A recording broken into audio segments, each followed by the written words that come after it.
Bonsoir.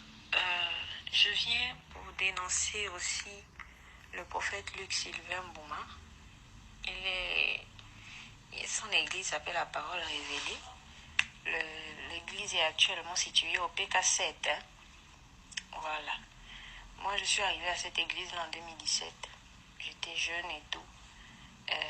Vraiment, moi, je le voyais comme un père. Je le voyais comme un père dans le Seigneur et tout. Mais voilà, je ne sais pas comment, mais on a commencé à coucher ensemble et tout. Vraiment, je ne sais pas comment. Parce que moi, je n'avais pas de vue sur lui. Moi, j'étais petite. Je n'avais que 14 ans. Il avait 32 ans. J'étais petite. Voilà. Donc, il me disait non, depuis que je suis prophète, tu es la première fille que je sors quand tu auras le bac, je vais t'épouser et tout et tout. Moi je croyais, moi je croyais.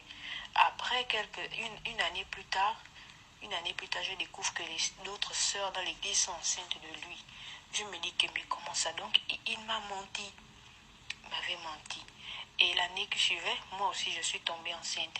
Voilà. Moi aussi je suis tombée enceinte, il m'a fait avorter.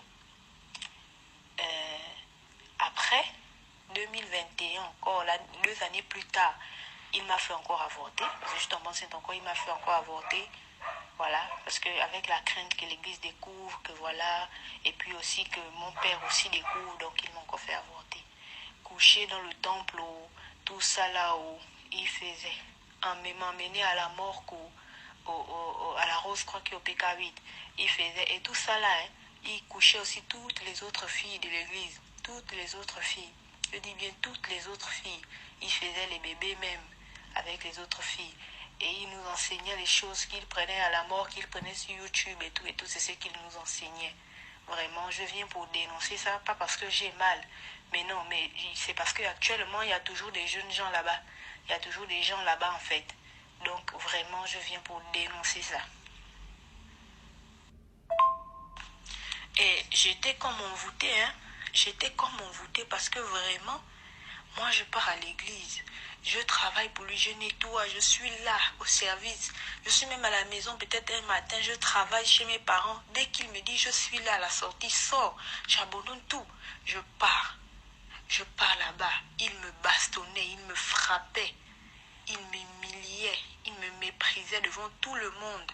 Mais en cachette, il me faisait croire que oui, il m'aime, c'est moi qu'il va épouser. Voilà pourquoi il doit toujours m'exposer comme ça, et tout, parce qu'il faut que les gens, faut pas que les gens se doutent de quelque chose, machin. Tout ça, moi je savais qu'il sortait avec d'autres filles, hein. J'assumais tout. Il me frappait. Il me frappait dans l'église, les gens voyaient comme il me frappait.